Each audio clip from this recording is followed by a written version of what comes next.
3월 30일 월요일 생명의 삶 큐티 제목 맹렬한 거짓 증언과 고결한 진실 본문 마태복음 26장 57절에서 68절 말씀. 예수를 체포한 사람들은 예수를 대제사장 가야바에게 끌고 갔습니다. 그곳에는 율법학자들과 장로들이 모여 있었습니다. 베드로는 멀찌감치 예수를 따라가 대제사장 관저의 뜰까지 갔습니다.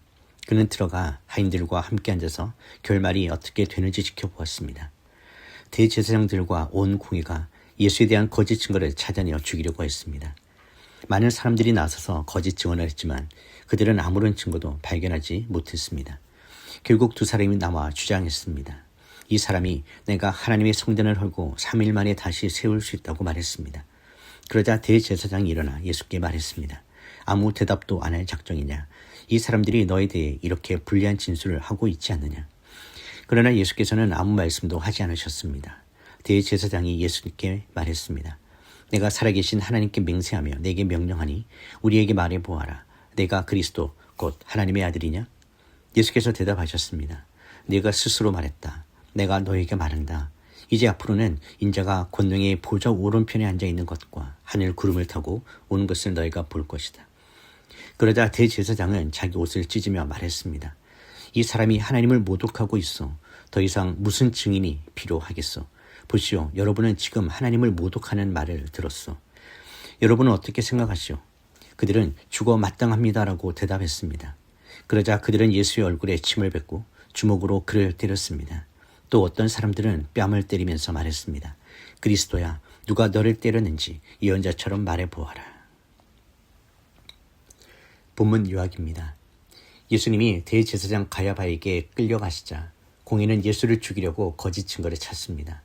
많은 거짓 증인들이 나섰으나 증거가 일치하지 않자 대제사장은 예수께 네가 하나님의 아들 그리스도인지 말하라고 명령합니다.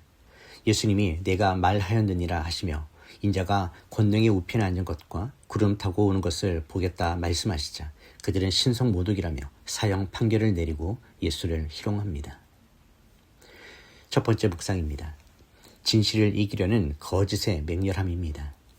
대제사장과 온 공회는 이미 죽이기로 결론을 내리고 그에 맞는 증거를 끼워 맞추려 했습니다. 진리가 아닌 자신들의 기득권과 종교적 정당성을 지키기 위해 거짓을 생산해내는 종교 지도자들의 모습은 인간 탐욕의 끝을 보여줍니다. 빛이 오면 어둠이 드러나듯 예수라는 참된 빛 앞에 그들의 추악한 실체가 폭로되자 그들은 빛을 아예 꺼버리기로 작정한 것입니다. 예수님은 그 수많은 거짓 고발 앞에서도 침묵하셨습니다.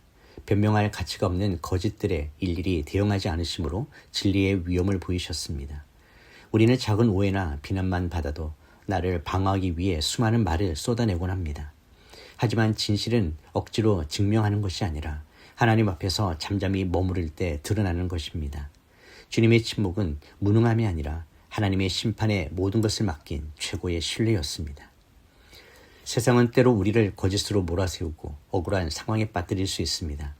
그때 사람을 상대하며 분노하기보다 침묵 중에 나의 중심을 보시는 하나님을 바라보아야 합니다. 불의한 재판석 앞에서도 흔들리지 않으셨던 주님의 평안이 오늘 우리의 삶에도 임하기를 소망합니다.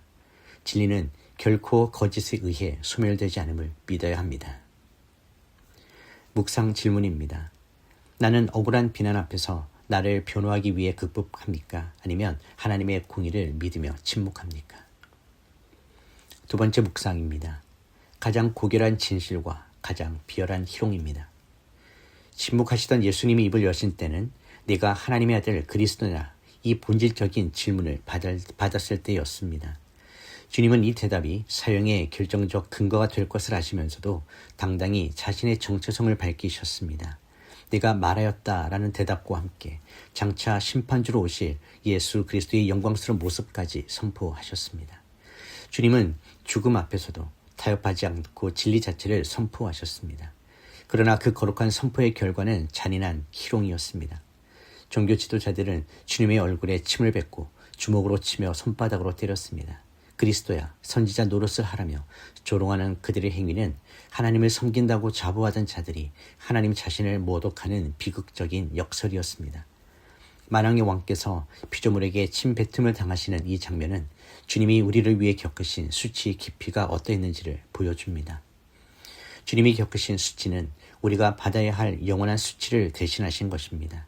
얼굴에 침뱉음을 당하시면서도 끝내 그들을 저주하지 않으신 사랑이 우리를 살렸습니다. 오늘 내가 받는 작은 무시나 조롱 때문에 괴로워하고 있다면 나를 위해 온갖 모욕을 견디신 주님의 얼굴을 바라봅시다. 그분의 상처 입은 얼굴 속에 진정한 영광과 승리가 담겨 있습니다. 묵상 질문입니다. 주님이 나를 위해 겪으신 수치를 생각할 때 내가 참지 못할 모욕은 무엇입니까? 3월 30일 한 줄 묵상 요약입니다. 거짓의 고발 앞에는 침묵하시고 진리의 선포 앞에는 목숨을 거신 주님이 우리의 구원자이십니다. 기도하겠습니다. 하나님 아버지, 거짓과 불의가 판치는 세상 속에서 묵묵히 진리의 길을 걸어가신 주님을 묵상합니다. 우리의 억울함을 풀기 위해 인간적인 말을 쏟아내기보다 잠잠히 하나님께 맡기는 침묵의 영성도 허락하여 주시옵소서.